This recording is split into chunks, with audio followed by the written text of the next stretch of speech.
looking for resources on the internet about the Catholic faith.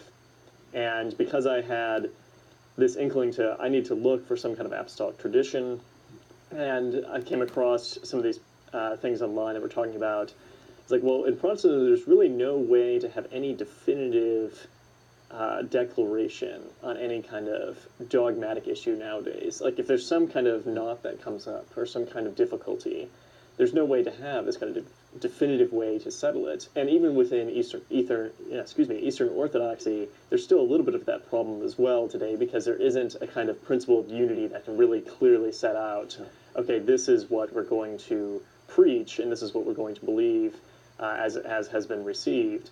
So that got me looking to the Catholic Church, because it's like, okay, there's very clearly a kind of living tradition here, and the apostolic succession that's been passed down is what became very attractive. It's like, okay, it starts to make sense if we can say that it's not so much just about trying to look back to this one point in the early church. It's like, okay, how can we reconstruct this pure church in our house church or in this particular denomination or something like that, as opposed to being deeply connected to a tradition that goes back and continues all of the early practices of the early church, but isn't necessarily some frozen point in time that we're always just trying to look back to an imitation in some kind of imperfect way. And it started to really make more sense when you think about how the Holy Spirit must be acting in history. Because to really maintain Protestantism, you'd have to maintain this idea that it's like, well, there was this early Church of the Apostles that was pure, and they knew all of John Calvin's 5 points. And they had everything right. They had all their understanding of the sacraments right. And then somehow that was lost along the way and wasn't recovered until maybe the 1500s, 1600s, 1700s, 1800s. It just keep going. And the idea that like God would just abandon his people for over 1,000 years or something started to become impossible to really think. It's just like, oh yeah, the church was just gone or something. So it's like, well, there may be issues within different parts of the Catholic Church as far as, like, I remember having problems with, like, the behavior of various popes within history, or different things that I perceived as like, oh, this seemed to be kind of like a bad moral practice that was going on, or with indulgences, which is what you're always taught from an early childhood within Protestantism, is like, well, look, they had this whole weird theology of grace that promoted this, all of the selling of indulgences, and then you really realize, like, oh, there has to be a kind of a separation here between the failures of man on one part and what God is doing in the world and what God has preserved through all of history. And I remember being told a story at one point where the story is set in the Middle Ages, and there's this businessman that wants to go to Rome, and he's thinking about converting from Judaism to Christianity. And the priest who's in the parish there is just like, I really just don't want you to go. You're going to see how bad all the corruption is down there. You're going to see the excess and all the failures of man that have survived around the church. And he goes down there and he sees everything. He comes back and says, okay, I'm ready to convert to Catholicism. It's like, well, how could you? Like, didn't you see everything? It's like, well, look, if God can preserve the church through all of that, then it must have been divinely created. I'm like, oh, okay, I see that. It's just turning the argument on its head a little bit. But, okay, so the ability to separate, okay, there are these moral failures that happen at a certain point, or even can happen at different points in history, to, okay, this is a continuation of the doctrine that was taught by Jesus Christ, was taught by the apostles, was handed down to these bishops, which have a real power to actually confect the sacraments. And that was also combined with reading a lot of stuff about the early church, going back to the Western history kind of connection. I would read the stuff about the Eucharist in the early church.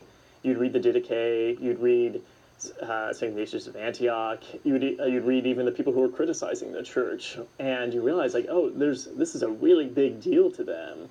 And there was a powerful sense, maybe it wasn't formulated in all the terms of transubstantiation quite yet, but there really was a sense that was basically already pointing you there that this was a really big deal, and they really did believe that this was the body and blood of Christ, to the extent that they were facing substantial criticism for it. And it's like, well, if we're going to have the sacrament, we still have, back then in the early church, even if I'm still holding to this idea that we have to recreate this pure church or something like that, that's like, well, we have to look for that, but that also has to be handed down through a priesthood. And you can see very quickly how you end up in the Catholic Church. It's like, well, if we're going to have the sacraments, we're going to have this. And in some sense, you could say my conversion was deeply Eucharistic in that way, in the sense that I'm going to Mass and I see what's going on. It's like either this is just complete show and means nothing whatsoever, in which case, like, why are we here at all? Or this is really the center of our life.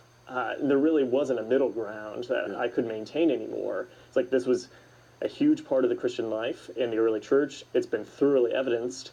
And even if you were trying to think, well, maybe some of this has been tainted by tradition, another thing that kind of persuaded me to the importance of the Eucharist were the St. Thomas Christians in India, where there was this kind of time capsule of sorts that Protestants would love to look into, to say, like, well, what would happen if we separated all of this Roman stuff from the church?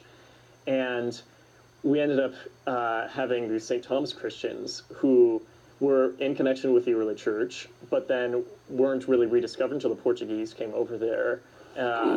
And the result of that is like, oh, we discovered that they also are performing the sacraments. And to be at a church like the Salvation Army where that wasn't going on, like, became like an intellectually infeasible position to maintain. So that's when you can start to see, like, okay, now this is going to be something that's going to have to really inform my decision. And then, so looking for an apostolic succession, it's like, well, maybe it's the Catholics, maybe it's the Orthodox, or some Eastern Church, maybe it's the Anglicans. At that point, when you were talking about apostolic succession, were you thinking about an accurate conveyance of the truth? In other words, it came from an apostolic church, the way Tertullian would have said. So in other words, apostolic succession is just the accurate handing on of words? Or were you talking about the ordination, sacramental, mystical passing on of that? At that point, what were you thinking? I think it was both. I don't think I made as big a distinction. Okay. So with my idea is that, the truth that's going to be passed on is going to deeply inform the practice of what's going on as well. So as comes one, so should come the other. Yeah. And so if I'm looking for something that has the pure doctrine, it also has to have the sacraments that have to be there. And if it's going to have the sacraments, it also has to have some kind of way in which that can really be passed down. So all of that kind of has to kind of come together as a package deal, because to go to some place where, oh, well, they're teaching what's true, but it's not really being put into practice, really wouldn't seem to work, especially, I mean, if you see everything as just a kind of a human institution, then maybe you can maintain that position. But if God is at work there, having the place that really has his truth not be put into practice in any kind of way, and not just as a consideration of like, okay, there are these moral failings within the church, but just a complete absence of the sacraments and a complete absence of the holy orders passing down the ability for these sacraments to continue. It's like, okay, if the Holy Spirit's really working, then these things shouldn't be ripped apart from one another. So at that point, I'm like, okay, if we're going to look for apostolic succession, we've got the Orthodox, maybe the Anglicans, and the Catholics, maybe some of these Eastern churches. But there was with a lot of these, I mean, with the Anglicans, it seemed like, okay, we're starting to get more and more away from some of what the medieval church was teaching in a way that seemed to be kind of a break with tradition. And but with the Orthodox and with Anglican as well, there didn't seem to be a kind of principle of unity that would really hold everything together and to continue it. And that's where the Catholic Church really started to make sense. It's like, okay, it would make sense that Christ would have appointed an apostle with the ability